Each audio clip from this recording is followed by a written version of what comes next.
la décision, il y a port, il y a masque. Gouverneur Argentine Ngobila Lobby, c'est obligatoire pour tous les Congolais. Oui, c'est salutaire. Nous applaudissons. Mais est-ce que si tu as Congolais, tu as masque mon corps? Nous voyons comment est-ce que ça se passe sous d'autres cieux. Les pays, le Congo n'est pas un pays où il s'engage tout les laka kaka. Et c'est tout le monde a changé. Changement, ils ont raté, ils ont torturé, changement, ils ont raté. Changement, ils ont que non, le gouvernement doit commencer. Il y a une charge na la gestion Covid-19. Biso toza ko se démarquer attendre loko morote. Attendre loko morote. Toza ka ba grand prêtre, mboka na biso ezaka na ba richesse. Donc eloko eza congolais na mutu angola. Mboka na biso eza na ba richesse, toza na mbongo na za danger et il ne travaille pas. Tolanda président mon tanga kombo na été président africain. A outo ça la discours na bientôt là. Alors bien un pays comme la RDC ne peut pas être comme ça. Toutes les richesses au monde ont besoin de beaucoup de mais biso mo batongo tous en beaucoup de tika la phrase ou la RDC il y a scandale géologique mais qu'est-ce que nous faisons? Il y a scandale géologique combien de chiffres bakan oui beaucoup on que no batika ba après moni mutu ya normal so bakangi ata batiki est changé mais so ba changera nous pouvons dire que non mboka eza na pas simbongo ezate oui effectivement mais toujours avant dit bakangi ce qu'on a en conscience normale, attends exaté, alors que nous pouvons y retenir belé. Mais en tout cas, kangié, à ça de pétant, lobby abimisi lelo lobby azongé mbamo, c'est qu'il y a un problème dans le cerveau mutuana. C'est le message que nous sommes venus lancer dans le peuple congolais aujourd'hui et à nos autorités, précisément dans le chef de l'État. Si il veut réussir, ce gars il va continuer autant à combo dans le lobby après demain. Il faut ça là effort à inculquer dans le peuple congolais les travail au pasteur sali pendant tous ces temps va inculquer aspect spirituel dans la population comme banga kisi comme banga satana il faut peut bien inculquer population comme banga ko yiba mbongo ya mboka ngona ndeto sala musala malonga.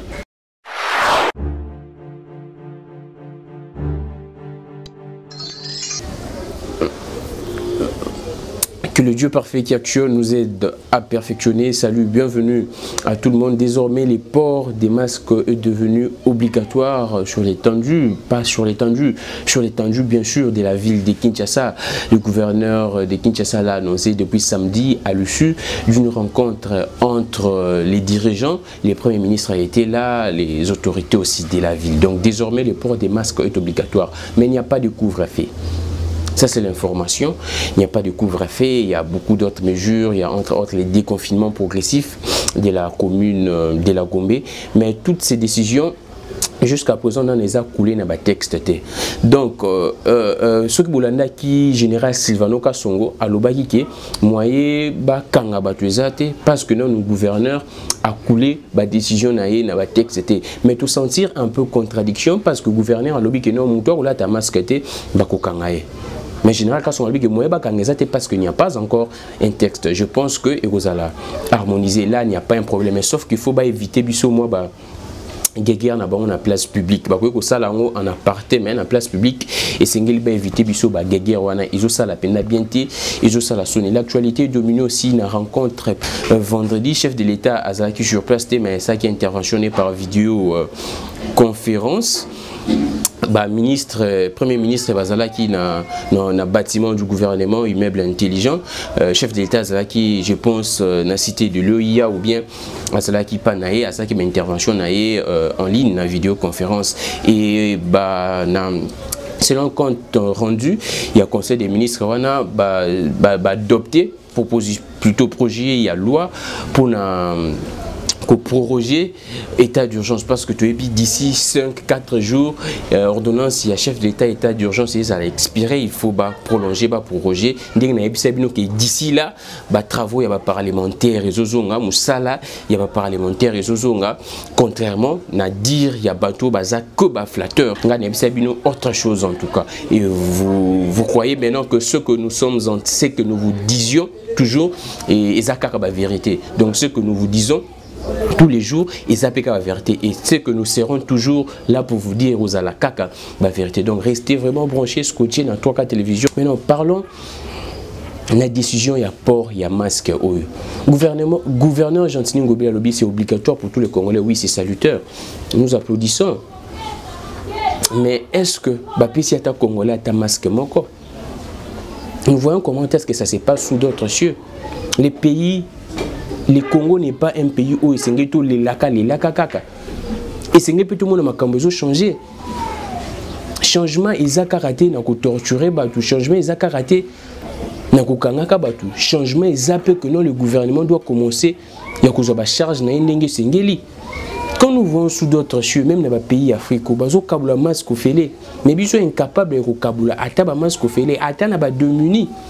Tout le monde a un masque et il y a qui bande quoi li ba papa pesa ba do ba masque ba tu belé ba pesa ba do ba masque tout le monde ba 47 millions bambongo belé ba 14 millions bambongo belé l'émission précédente je vous avais dit qu'il y a vraiment un grand flou où ils ont s'entretenir autour il y a gestion opacité moi il y a makas il y a gestion il y a mbongo il y a Covid-19 et nous posons la question pourquoi est-ce que notre pays les choses ne vont pas changer?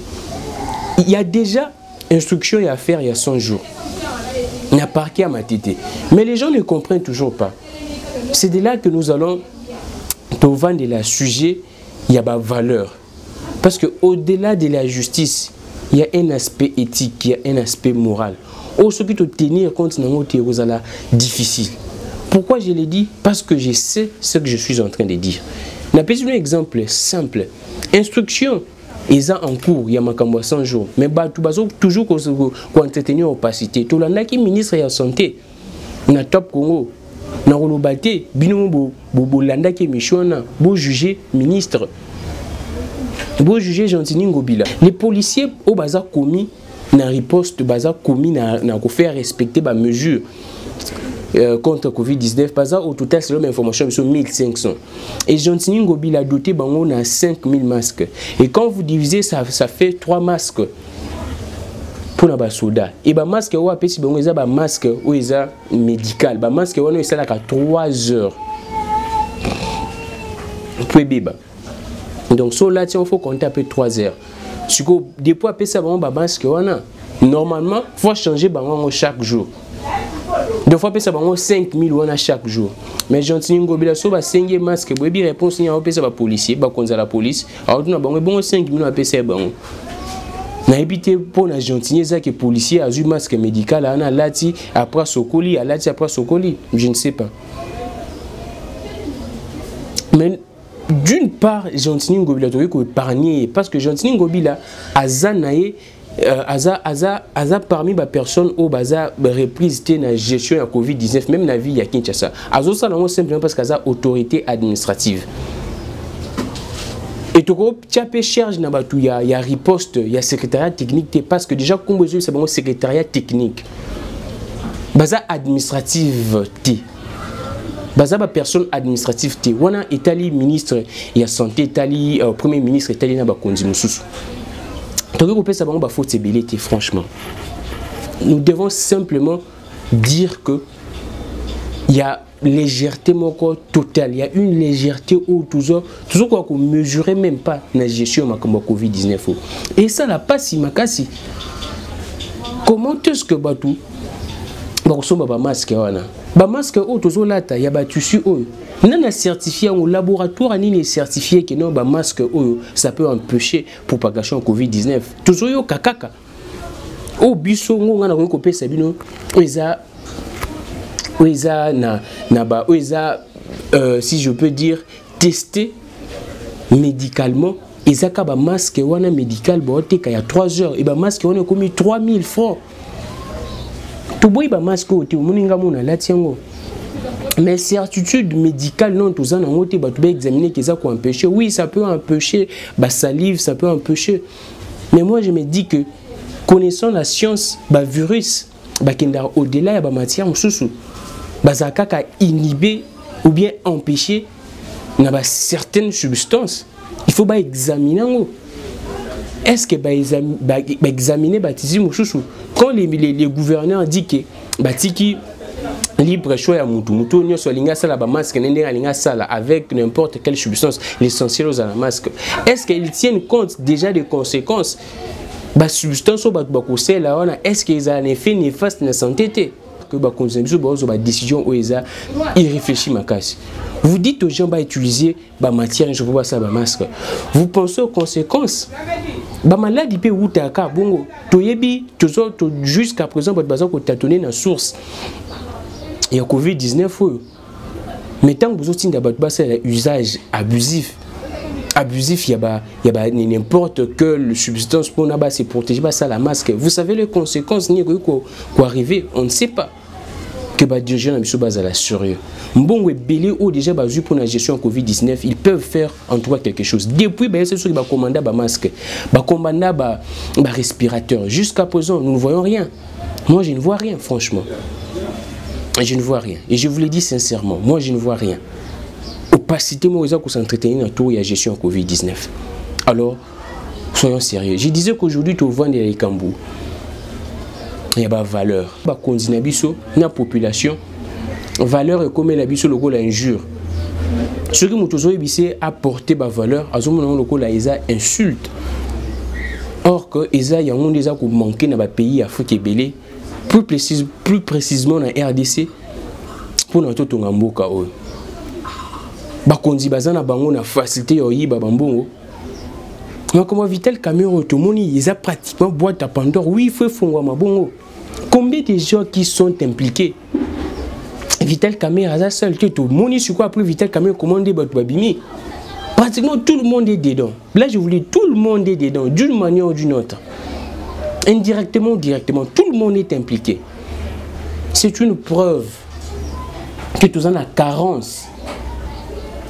Il y a des valeurs, il y a des chefs, il y a des Chinois, il y a des chefs, il y a des Congolais. Il y a beaucoup de choses comme ça. Mais il y a des émission on est bandélique, non? Affaire, il y a dossier à 100 jours, il y a une instruction judiciaire. Mais les gens, bazo ka karaté bazo mona lokola ba aventure et bazo ko entretenir flou na makambo ya gestion ya mbongo Covid-19. Pourquoi simplement les gens comment vraiment bon les gens sont formatés comme ça. Bah tu as vraiment des côtés bah principes bah valeurs. Les gens actuellement dans mbongo sont formatés comme ça qui n'ont pas à vivre. Pour ça la mbongo, il faut à détourner. Il faut à y bambongo. Et on ne va pas développer les pays comme ça. Nous devons prôner les valeurs, nous devons prôner la science. Si aujourd'hui nous sommes butés par un problème sérieux, la prise en charge de la Covid-19 dans beaucoup de c'est parce que tout tchaki bosso toliboso, tout tchaki makamboza tinate, tout zone ça qui valeur na sima. Docteur Van Otoyokaki, il nous semblait apporter des solutions pour la Covid-19. Il a déjà intégré l'équipe qui a riposte. Tu as évité qu'est-ce qui n'avance pas, qu'est-ce qui ne marche pas, les moyens ou quoi. Maintenant, Covid-19, tu as jusqu'à présent. Mais nous voyons comment sous d'autres cieux, chercher à évoluer. Na Sénégal, na Gabon, les chercheurs évoluent.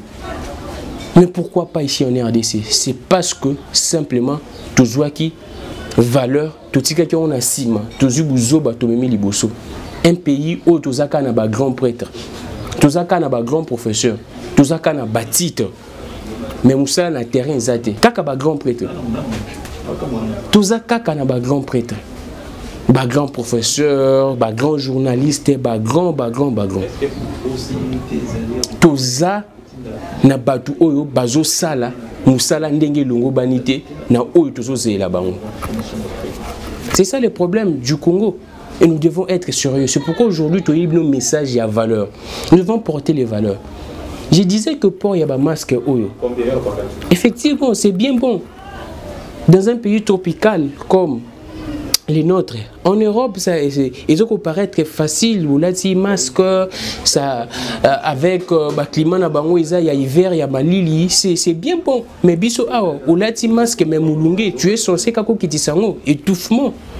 Et tout le monde n'a pas la possibilité de se promener dans un véhicule, ils ont la climatisation. Tout le monde n'a pas la possibilité d'être dans des lieux où ils ont la climatisation. Est-ce que nous ne pouvons pas, côté la situation, nous sommes là que pour copier. Pour copier ou ils ont les canaux sous d'autres cieux et copier on peut n'endenga mabe copier on n'endenga mabe message to yeli bino lelo et ça message il y a valeur namboka na biso parce que nous constatons comment est-ce que Buzo Banabiso et Komishiko vraiment à nu pour la Covid-19. Tant que Biso Tolobara. Tobani Kolobalelo depuis longtemps. Tolobango depuis Kala. Voyez un peu tâtonnement où ils ont. Ministre de la Santé, Batunier, Likambouya, il y a un numéro vert. Pas de sur Top Congo. Ministre de la Santé, c'est lui, normalement, qui est censé. Il y a maîtriser l'information, mais le ministre de la Santé, Azolo Bakedon, Azo Kamwa, qui n'est pas numéro vert et les catés. Il commence à se justifier, à donner beaucoup de raisons qui ne tiennent même pas. Des raisons où ils ont enfoncé les chouchous. Au lieu simplement de s'excuser même, à la limite, d'avouer Makamoune, il y a Bouzo, Bazo, ça là, il se permet de nous donner des raisons qui ne tiennent pas. Qui ne tiennent pas, oh non, il faut attendre, nous allons attendre jusque quand? Aussi longtemps, Tokomi déjà, actuellement, Tokomi n'a pas 340 cas déjà. 26 guéris, je pense, et 24, 6 et 25 morts. Tout le monde est au Sénégal, Bazaka a 3 décès et plus de 260 guéris. Et ce qui Sénégal, Bazan a 260 guéris parce que Bissotou, Toyebiki, comment est-ce que nos frères africains de l'Ouest Bazako s'est démarqués depuis longtemps? Même dans le domaine italien entrepreneuriat, en Afrique, ils ont des Bazako s'est démarqué Makasi. Et moi, ça ne m'étonne pas. Qui va exceller dans la gestion Covid-19. Bissotou s'est démarqué à Tanelo Komorote. À Tanelo Komorote. Tout ça, grand prêtre, beaucoup de richesse.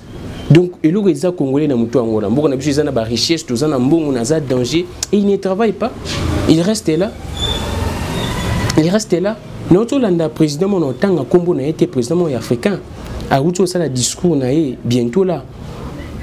Alors, bien un pays comme la RDC ne peut pas être comme ça. Toutes les richesses au monde, elles ont besoin de beaucoup de biso. Mais biso mo batongo tous en beaucoup de tika la ma phrase ou la RDC, ils ont scandale géologique, mais qu'est-ce que nous faisons? Il y a scandale géologique wana.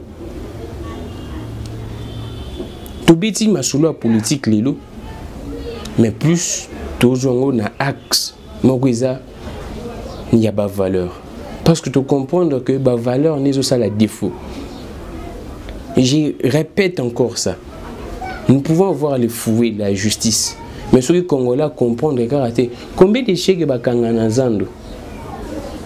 Combien de chèques bakanga? Oui, beaucoup de bakano bati kabon après. Mon mutu ya normal. So bakangi ata bati qui est changé. Mais so ba changera. Nous pouvons dire que non, Mbokezan n'a pas si bon exact. Oui, effectivement. Mais toujours avant dit bakangi. Ce que ça peut en conscience normale, à bon exaté, alors que nous pas y on a retenu belé. Mais en tout cas, kangié, à ça de pétant, l'obia abimisi les l'obia zongembamo, c'est qu'il y a un problème dans le cerveau moutouana. C'est ce que tous les grands ont fait. Même la Chine, les combats ont commencé d'abord par ce qu'on appelle les changements de la mentalité. Mais pas n'abusez comme un slogan. Changement de la mentalité, c'est-à-dire on doit inculquer des valeurs républicaines. La valeur où il y a un développement dans le tout congolais pour comprendre. Nous tous nous souffrons. Nous tous nous souffrons. Moi je vous dis clairement, combien de fois biso pe ba susu ba contacter biso. Pas ba tout susu o bino boyebi ki ba piara mbongo ya mboka. Mais ce qui te salangote, ce qui te sédaté, c'était simplement parce que tous en a lutte moko X, Y, ou toyebiki, et quoi aboutir un jour. Ça va prendre le temps et quoi joie, mais et quoi aboutir un jour. Mais si une personne a yebiki no batu oyo, ça la mabe amboka, mais va solliciter directement qu'il y a un problème. C'est pas seulement la pauvreté, c'est pas seulement que mouto zangi, l'argent baluka on ndenge belé, ndenge belé, ba voie peu facile les belé. Pourquoi la plupart des gens ont peur? Il y a aussi Mbakisi, mais bazana kubanga, il y a Koyibambongo, il y a l'état. C'est simplement parce que na kasi congolais aza na éducation ya spiritualité que non kosimba kisi eza mabe yango nazala na mo ba retenu ebele congolais nyonso so optieli na kosimba kisi na koyiba mbongo à l'état or pour na koyiba mbongo à l'état vous pensez pourquoi? C'est simplement parce que congolais ba formaté déjà na idée église. Ce qui est bien aussi, ce qui est bien, mais nous voulons et comme appelle un niveau tout formaté congolais, à comme appelle un niveau que bacheli mbongo ya koyiba na musala, atiki mbongo koyiba apuni musala. Et si quand on a dit tout comme un développement en mboka, soit quand on comme un niveau on a été aux ala passer, nous pouvons lancer beaucoup procès belé, justice ça musala on n'engage le bani, mais problème on est aux ala. Un Français n'a pas beaucoup de courage à koyiba mboka na ye lokola congolais zala nango. Un Français n'a pas le courage, n'a pas beaucoup de courage de trahir sa nation comme congolais zala nango. Mais congolais, il est prêt de trahir sa nation pour un rien. Tout le monde est makambu ya vaccin.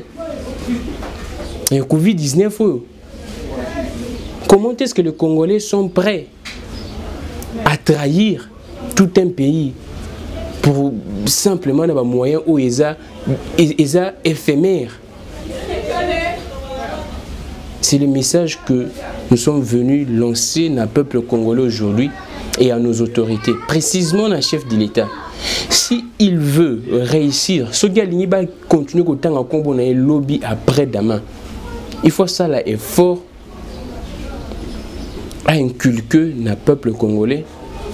Le travail au pasteur sali pendant tout ce temps va inculquer aspect spirituel dans la population. Population comme banga kisi, comme banga satana. Il faut bien inculquer population comme banga. Akoma kubanga kuyiba mbongo ya mboka. Unaona ndeto usala musala malonga. Maintenant justice kaka ya pamba ekosimba na ngote. Parce que après affaire il y a 100 jours, instruction judiciaire affaire à 100 jours toko tande makambo ya gestion ya Covid-19. Là je vous rassure. Bobenga ngapeka prophète ndebo mesona bobenga. Bobenga ngapeka bon parce que je vous dis il y a obscurité moko, opacité moko terrible na gestion ya mbongo ya Covid-19. Les ministres à Betty Mounokona Top Congo batuni au Salénini na 2,8 millions oh il faut passer au bureau. Bango tout bakomaka il faut passer au bureau. Vice-président de l'Assemblée provinciale, il n'y a pas le bac il faut passer au bureau. Pour un dossier moi dans l'Assemblée provinciale wana. Incapable de nous dire aussi longtemps il y a des histoires qui se disent déjà. Il y a déjà clameur publique. Le ministre de la Santé wana a déjà cité une affaire il y a 100 jours. Mais pourquoi est-ce que Azana Boubangité dans ma gestion Covid-19? Dans l'obité Kaza Mouibi en tout cas, dans l'obité, je suis en train d'analyser. Dans l'obité Kaza Mouibi, on a l'obité Kaka Aza cité, Vital Caméra cité qui est une instruction. Il y a ma cambo 100 jours. Mais tout le monde a payé gestion parce que bon on a eu 2,8 millions. To éviter ce qui est ni président ou bien gouvernement ou pas docteur pas ministre toujours ébatté. Mais on sait que je sache quand on voit déjà les secrétariats techniques, secrétariat technique a doté na ba moyen pour effectuer riposte. Mais on a ba moyen administratif te oyo et sengela sala neti musala neti ko doter population na ba masque. Ce qui docteur était ni il y a toujours opacité dans la gestion il y a Covid-19. Vous voyez déjà que non, la justice seule ne suffit pas. Alors, merci à tout le monde. Vous continuez à s'abonner à 3K Télévision. Continuez de faire autant à vos proches. Vous suggérez, partagez nos liens. Nous sommes arrivés à la fin. Comme je vous avais dit, nous allons commencer à vous épargner des 40 minutes, des 50 minutes parce que c'est temps. Tout le monde a un internet et à tout moment sur l'ordinateur pendant trop de temps, les habiletés et l'internet se peut saturer moins kilo. Nous allons faire des courts-métrages à 30 minutes pour que vous puissiez comprendre ce qui se passe. Je disais, pour nous bateau, Jubiso, na katikati que couvre-feu jusqu'à présent, ils en ont décrété. Le gouverneur Aloba qui barota la comment est-ce que Bakoyoko décrétant parce qu'il peut y avoir beaucoup de conséquences sur décréter couvre-feu. c'est de là aussi nous nous posons des questions. Moussala et la police, ils ont dernier. Quand vous voulez prendre une décision, que vous êtes buté, il y a des conséquences au gouvernement qui est en charge. Même la décision, il y a port, il y a masque. Et quoi aboutir dans mon PKT parce que la population a un bon côté, il y a un bénéfice, il y a un masque, il y a 1000 francs, 500 francs, il y a un pan. Bon, vous pensez que y a moins de liputa ou yakokata et vous en avez pas compliqué. Et comme on a chida y a des policiers. Qui est autorité na biso ba kotisa valeur kasi na bango ba konzembo ko ba sala effort wana. Monsieur Gentini Ngobila, prenez des décisions qui sont réalistes. Quand je parle de décisions réalistes, c'est-à-dire quoi? Des décisions où ils ont tenu compte de la réalité en boucle nabiso, mais qui peuvent nous sauver en tout cas. Des décisions réalistes, ils ont été sauver biso, des décisions réalistes qui sauver biso. Tout le monde et notre ça toujours copier-coller, copier-coller. Dans un pays chaud, je disais comme la RDC, porter un masque, se promener avec ça, c'est terrible. Les gens le disent, ceux qui ont besoin de voix basse, mais ils ont une voix vive. Dans un pays tropical où les gens ont une voiture, la climatisation, pratiquement c'est difficile. Ça étouffe. Et tout risquer, tout coup. Merci beaucoup à Charlie Kanga pour les images. Merci à Matou en gloire. Merci à tout le monde. Vous êtes tellement nombreux à nous appeler. Et vous allez bien. Nous allons appeler à Batou. Et belé et ça l'a bien manqué. Continuez de partager nos émissions, continuez de s'abonner massivement. Nous serons toujours là pour vous apporter des informations vraies. Bientôt là parlement ils ont là Moussala na bango ndenge na yebisa bino ne revenons plus na makambu ya ordonnance wana bato bazo continuer bato ba débat continuer na ba université na ba laboratoire juridique, mais le chef de l'État a compris certainement qu'il doit écouter tout le monde. Tout le monde qui a bien ça qui président il y a parlement. Je pense que c'est déjà bon. Chef d'État, il faut continuer à lancer. On a information, rumeur, où ils ont circulé pour na pasteur Roland Dalo et Sengeli Akuma. Na tête il y a maison civile et chef de l'État, ils ont information, il y a le côté, ils ont rumeur, ils ont sentiment, il y a tout. Bazolinga, pasteur Roland Dalo Akuma. Jusqu'à présent, il n'y a rien. Les pasteurs, on a contacté les pasteurs. Yemoka lobby jusqu'à présent on va contacter pour Makambouana et puis chef de l'État Azano na matanga ya Makambouana car directement bakundi monseigneur Gérard Moulumba a nommé sous mususu bopé CP ton non a examiner Moutouni Sengeli a nommé. Donc les informations il y a le quota. Merci beaucoup à tout le monde. Libérons nos esprits qui vu l'indépendance de l'esprit n'est jamais trahir la raison. Au revoir.